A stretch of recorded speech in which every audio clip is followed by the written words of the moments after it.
बिस्मिल्लाहिर्रहमानिर्रहीम। मां आहियां अब्दुल फताह वॾो ऐं तव्हां ॾिसी रहिया A4 न्यूज़ 786।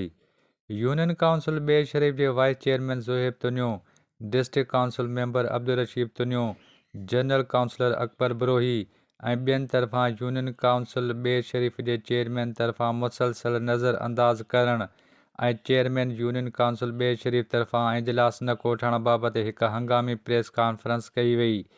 इन मौक़े ते wise chairman Ber Sharif Zohaib Ahmed Tunio, district council member Abdul Rashid Tunio, general councillor Akbar Brohi चयो त गुज़िरियल 3 सालनि खां वठी यूनियन काउंसिल बेर शरीफ़ जे चेयरमैन तरफ़ां को बि इजलास कोन कोठायो वियो आहे।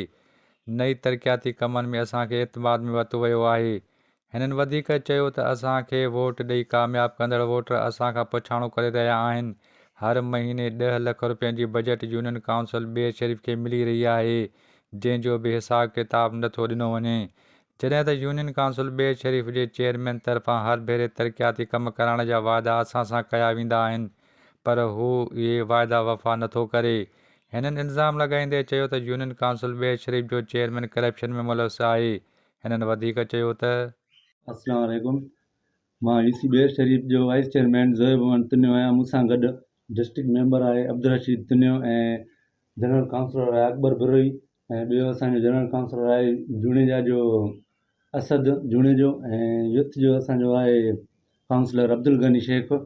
जीअं त असांजी अॼु प्रेस कॉन्फ्रेंस करण जो इहो ई मक़सदु आहे त असांखे मुसलसल चेयरमैन असांजो नज़रअंदाज़ करे रहियो आहे, जंहिंखां वठी हिन टाइम ताईं असांखे को बि जंहिं टाइम खां वठी इलेक्शन थी आहे असां खटी आहे त उन खां बाद में हिन असांजी हिकिड़ी मीटिंग बि नाहे रखाई। हर मंथ में हिनखे हालांकि मीटिंग करणु घुरिजे त मां छा कयां थो छा नथो कयां। उन खां बावजूदि असां हिन सां अलाए केतिरा चकर वेठा आहियूं, असांखे कमनि जा आसरा ॾेई कम असांजा न कराया अथई। असांखे मुसलसल नज़रअंदाज़ करे रहियो आहे। असां इन जे करे प्रेस कॉन्फ्रेंस करे रहिया आहियूं त असां खां बि माण्हू पुछा था कनि, जेके बि असांजा वोटर आहिनि बाक़ाइदा असांखे पुछा था कनि, असांखे हिसाब किताब था वठनि। असां हिनखे अलाए केतिरा चकर इलाही चकर चयो आहे हिनखे असां मीटिंग रखण लाइ इलाही केतिरा अर्ज़ कया आहिनि, असां मीटिंग कोन रखी अथई। अॼु मूंसां गॾु आहिनि डिस्ट्रिक्ट ते अब्दुल रशीद भाऊ, पा तव्हां ॻाल्हि मीटिंग साईं रखे कोन थो। असुल ॻाल्हि इहा आहे त मां डिस्ट्रिक्ट काउंसिल मेंबर आहियां, तरक़ियाती कम पुछे कोन थो, न मीटिंग रखे थो। जनरल मेंबर जेके बि आहिनि उहे असांखे बि चवनि था, पर हिन न मीटिंग का रखी आहे 3 सालनि में, न ई का शइ असांखे पुछे ई नथो। वधीक जनरल मेंबर आहिनि जेके आहिनि उहे सां बि तव्हां हालात कयो। मीटिंग रखे कंहिं सां कमुकार थिए। असां काउंसलर ई थिया आहियूं कंहिं ॻोठ में, असांखे बि त माण्हू चवंदा न त तव्हां छा था ॾियो, असां कंहिं सां ॻाल्हायूं।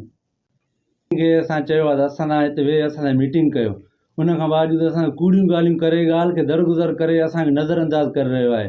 असांखे माहवार यूसी खे 10 लख था मिलनि। हा, उन्हनि चेयरमैन करप्शन थो करे पैसनि में। हा, करप्शन थो करे न, कम जो नथो थिए। असांखां बि त माण्हू पुछा था कनि न। असांजे ॿियो त ठहियो, पर असांजे पंहिंजे जेको वार्ड आहे असांजो ॻोठ जो, उन में मुंहिंजे पंहिंजे जंहिं हल्के में रहां थो उते बि कमु नथो कराए, कुझु बि न। कूड़ियूं ॻाल्हियूं करे हर ॻाल्हि असांजी दरगुज़र कई वेठो आहे।